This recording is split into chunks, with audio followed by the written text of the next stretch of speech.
I just have a couple things that are on the agenda for today that I wanted to talk about, and then a late breaking story that just came across my Twitter feed. So I wanted to talk about that. But first, do want to talk about the county's procurement process, our minority, female, and disabled contractors bill, and some of the challenges that we've seen highlighted in our disparity study. I know that Council Member Navarro has just issued a press release about calling for a task force to study these issues in greater detail. I think that it's really important for us, and I know I had a conversation with the county executive last week in which he and I talked about this in great detail, and I think that there still remains support for our MFD, our Minority, Female, and Disabled grant program that currently exists within the county. I think that we need to continue that. What we have seen as a part of the disparity study is that we have been successful in some particular arenas, especially when it comes to Latino and Hispanic businesses relating to construction. But that's only one aspect, and we still are lagging when it comes to some of our other focus groups, whether it's African Americans, women, disabled owned businesses, to where we're still seeing challenges in a variety of fields that include goods and services, and also within the Latino and Hispanic community that we're not doing well as far as goods and services go as well. And so there's still a lot more work to be done. So I think that understanding what the best way in which we can continue to move the ball forward and create a level playing field, that's all we've ever wanted. We never have asked for special treatment. What we have asked for is to make sure that everybody has a chance at doing business with one of the largest entities here in the region, which is Montgomery County government. And so I think that however we get to that and get to some answers about what is going to be the best way for us to address this moving forward and enable us to be successful is extremely important. I also want to talk a little bit about what's going on regarding our campaign finance bill that we'll be taking up later on this afternoon. Again, I've heard nothing but supportive comments in terms of, this is a great direction for us to move forward in. Many people, elected officials from around the country were here for Congressional Black Caucus this weekend. I had a chance to talk with a number of those different legislators about what we are doing here in Montgomery County, and many are extremely excited and inspired by what we're doing here. And so from that perspective, I think that this is a great direction for us. I think that Montgomery County can certainly lead the way in other jurisdictions following suit and doing what we're doing in terms of really pushing the envelope when it comes to campaign finance. I will be introducing, as I had said last week, an amendment dealing with some of the smaller aspects of the bill when it comes to campaign finance spending limits. We talked about that in great detail last week. But beyond that, I haven't heard about any other amendments. And so I think that, we'll move forward in dispensive amendments and then move forward with a vote on the bill. So I think this is a great time for us. The last issue is the announcement that came from Montgomery College. They've actually been the recipient of a huge grant from the White House, from our federal government, dealing with job training and making sure that we can continue to retool our minimum wage workforce and get them retooled so that they can continue to be successful here in Montgomery County. And so it's very exciting to see that folks are recognizing, especially at the federal level, again, the leadership that happens here in Montgomery County. I want to extend congratulations to Dr. Pollard. In total, the White House issued about $450 million in grants. I know that while I don't have the exact number of the grants, I know it was in the tens of millions of dollars that's going to this program that's going to be very exciting. And so I know Dr. Pollard is actually going to the White House to accept this check on behalf of Montgomery College. Again, a testament to the great things that are going on here in the county and how we continue to lead when it comes to being innovative at not only providing opportunities for people to get to work, but also making sure that we can continue to have people rise up the corporate ladder. So with that, I'll turn it over to you for any questions or. Well, I'm going to start off. Can you talk about the opening of the new hospital up in Germantown? It's supposed to open, I think, this Thursday, October 1st, Wednesday, and how it's going to change the nature of people living in the Up County. We're expanding. Absolutely. And I know you've been up on that from the start. Sure. The Holy Cross Hospital in Germantown is actually going to be a catalyst, I think, for the Ep County and its continued economic development, its continued workforce development, and a stronghold as the Ep County is a place that's continuing to grow, not only in terms of population, but also in terms of what it means to the county and what it contributes to the county. I think for a long time, people were wondering whether the Up County region was going to continue to be the sleepy suburb, the place where folks continued to live, but then worked in, whether it was either down county areas like Silver Spring or Bethesda or Rockville, or the district or even in Virginia. And I think that having this hospital actually represents something very different. You know that a lot of urban centers and urban areas are surrounded around hospitals. And so this is a great opportunity, and looking at the footprint of this hospital and the projections and talking with Holy Cross, this hospital is supposed to become 100% utilized within the first month of it being opened. And so along those lines, there's certainly room for expansion. And I think that will help to spur the economic development that continues. But many people say that you're not on the map until you have a hospital. And I think that it kind of solidifies the Up County as being a region that is on the map now. And there's not anything that's going to go away when it comes to that hospital.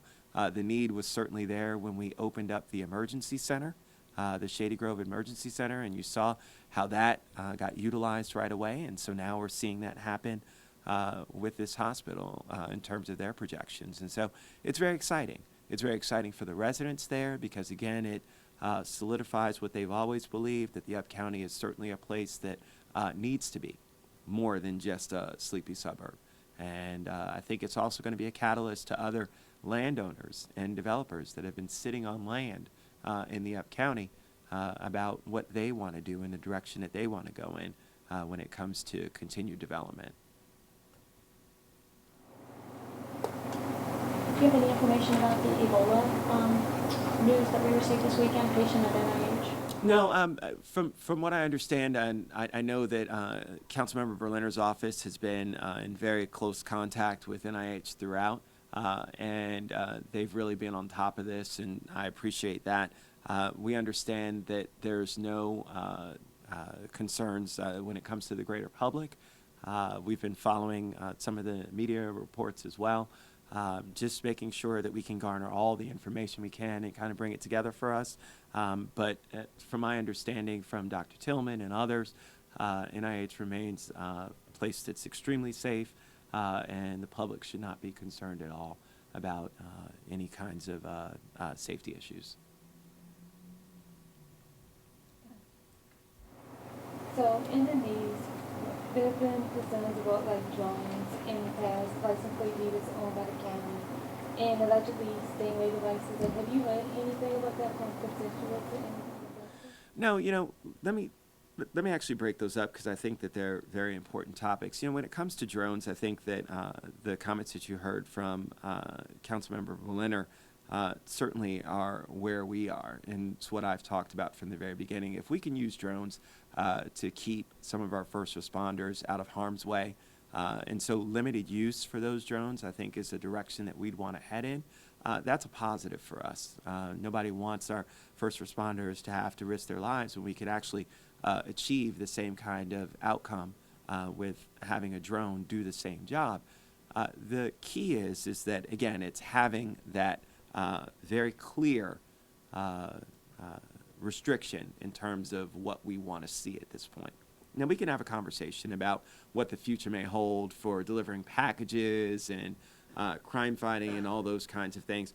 Those are things that are way, way, way down the road. And I think that before we even get to it, I think that the federal government currently is going through this same process. The FAA already has their specific regulations. Now we've seen that movies, for the first time, they're going to be allowed to do this. So we're starting to see drones start to get infused slowly into our society. And so I think that there's going to be a much larger generic conversation about what we want to see. But I keep stressing the same thing when it comes to vehicle tag readers, that people have called into question traffic cameras, ATM cameras. I mean, all of those things, storefront cameras that are for security that, as we saw the footage with what happened in Northern Virginia, that was how they were able to track down this gentleman who was the lead suspect at this point in the disappearance. That's where it came from. And so there certainly is the balance between privacy and greater public good. And so it's up to us, along with our community, to talk about that and figure out what it is. The reality is a lot of it's already there. From everything that already currently exists. And again, these are things that, you're a law-abiding citizen driving by a car that's got a vehicle tag reader. But if you have an expired registration or something like that, and I've done ride-alongs with police officers who just want to more inform people, who've said, look, you've got expired tags, please go get this fixed. They're not looking to lock you up for that. But if it's a person who's wanted, and it gives us the ability to take a wanted person who's a danger to our community off the street, those are things that are positive for us. And so I think that we've got to strike that balance. So I think that, a lot of it's here to stay. But a lot of it, we have to really determine what we want to see in the future. And I think it's going to be a much larger conversation, both at the state level and the federal level, when it comes to seeing what that policy would be like beyond those narrow instances that I just talked about. So do you think privacy exists? I'm going to tell you, that's a tough question, Donna, and it's really one in which it's all relative. There are cameras everywhere you go. You go into an office building, and there's a camera sitting right there. You go into an elevator, there's a camera there. There's cameras all over now. It's not the same as it used to be. And you have no idea who's watching, recording. It's all of those kinds of things that I think warrant for us a much larger discussion about just the direction that we're headed in. But, I think that they've always been designed, and the intent has always been to protect, to make sure that we're keeping people safe. And I think that as long as that's the main impetus behind it, I think that it's good for us. But it certainly is a question that warrants a discussion about where we're headed as a whole. But part of it is we're already there. Can you just clarify there was a Washington Post report this weekend that Mr. Leggett was not going to be at this upcoming meeting. So what's happening? Are we moving forward with policy? I don't know at this point, and the reason why I don't know is because while I know that the fire chief has expressed an interest, we're just not sure and haven't had that in-depth conversation to be able to understand what that means. And so I think that it's something we'll continue to explore. Again, the research can be done without having the drone itself flying around. There's plenty of anecdotal information that continues to exist out there. They are being utilized in other places. And so from that perspective, I think it's, again, something that you heard from Councilmember Berliner, and I agree. I said it last week that I support in terms of first responders being able to use these in a very limited situation from a safety aspect. And so I think that's the direction that we should continue to head in. I think that's the direction that a few council members that I've talked to are in support of. And so along those lines, I think that's a direction that we should still continue to explore. So how does the council keep up with all those things, everything that's going on with these people? It requires a lot of that personal time, where typically you're out there doing whatever, you're reading the paper and watching and researching. That's why we have staff, and they do a great job of helping us as well to really understand and be at the forefront of a lot of these issues and get all of that kind of information that helps us to make informed decisions. That's our responsibility. It's our responsibility to be out in front. I was the one who was talking about, and I don't think a lot of people realize that you could buy a drone right now online. We did our research and found that out. And, there are certain limitations that you have to qualify with FAA to actually fly one of them. But if you did and got your sign off as an individual, you can fly one of these drones right now. But again, and so it's along those lines that we really need to catch up when it comes to making sure that our policy is right in line with where technology is at this point, because technology continues to advance at such a lightning pace, and we've got to make sure that we're doing everything to keep up with that pace. We just got word that the Turner families called a 2 o'clock press conference today to ask the governor for an Amber Alert on the Hoggle case. Your thoughts on that? I haven't heard yet. I've been watching this case very closely and talking with our 5th District Police. I continue to believe that we are going to, when we've had a chance to get a better understanding from the mother in terms of the days leading up to and the day of the disappearance, that we'll be able to find out where the Hoggle children are. It's a tough one. It's really one that again speaks to our need of making sure that from a mental illness perspective that we're always treating it as an emergency room situation instead of a wellness center situation. And so we've got to do a better job of stepping up and providing mental illness services to our constituents, but also make sure that our constituents understand how important it is. We hate to have situations like this, and it continues with the family that had the exorcism. It just continues down a very bad path for us, and it's one in which I think throughout this nation, it's just being highlighted. When you look at Senator Creed Eads and others, everybody's grappling with this. This isn't just Montgomery County, but it really is something where that's going to be the key for us. Specifically related to the case, I think that our police department's doing a great job. Our state's attorney's office is doing a great job as well. And it's just an unfortunate situation where it's just going to continue to require folks remembering about, and seeing where she was and tracking whereabouts. And that's where, again, I hate to bring the two together, but that story about cameras and feeds can help put pieces together. And I think that's eventually going to be what helps us to crack the case. So is the council looking at making any updated policies related to mental health care, since this is such a big issue? Absolutely, and I'm not sure if it's more policy than it is with us just continuing to do what we did. Last year as a part of the budget, we added in more mental health triage at the beginning. Some of those first mental health workers that deal with patients from the beginning. We did that over and above what the county executive had proposed. He had worked in some money. We added more on top of that. And I think we'll be looking to do the same thing again this year. There's no question that we need to continue to do more. A lot of our nonprofit providers are working in great conjunction with us in making sure that we're focused on that also, and are doing their part. And so from council grants, we've actually given additional money to some great nonprofit mental health providers also. And we'll continue to keep up that support and step it up because we know that the need is there.